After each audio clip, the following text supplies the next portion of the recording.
Okay, um, um, just a little background before I go into the differences between Indian storytelling and Aristotelian storytelling.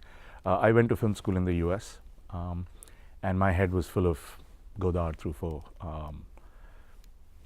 Bartolini, Antonioni, Fellini, and whatever I considered good cinema. And at that time, I used to actually look down upon what you call Bollywood, mainstream Indian cinema. But when I went back to India to do a project, I had to take up a job, and I was on a film set with one of our big stars dancing in front of me, and I was like, what am I doing here? But then I realized that Indians love this kind of cinema, and I wondered why. And I did a lot of research. I've written a bunch of papers about it.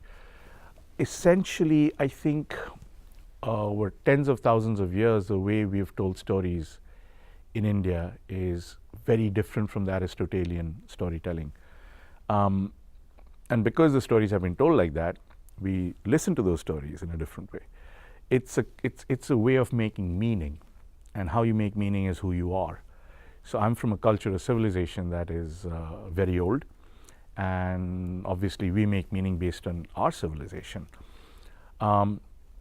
Just to give you an example, there are two sets of major religions in the world. One set comes from West Asia, the Abrahamic religions, and the Indic religions, Hinduism, Buddhism, Jainism, and Sikhism, which come from the Indo-Gangetic plain. And they grew up in different ways, different philosophies, different ways of looking at God, I suppose. And one of the main differences is where does the soul go? In the Indic religions, the soul doesn't go away ever.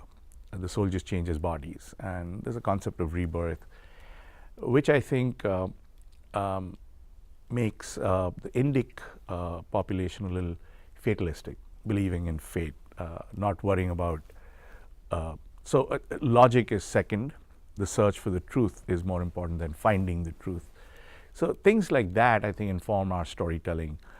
Of course, the main difference being that from time to time, people break into song. But songs are such an integral part of our storytelling. All our scriptures are in verse. They're not in prose. The great epics in our time are in verse. Our liturgy is in verse. It's chanted out.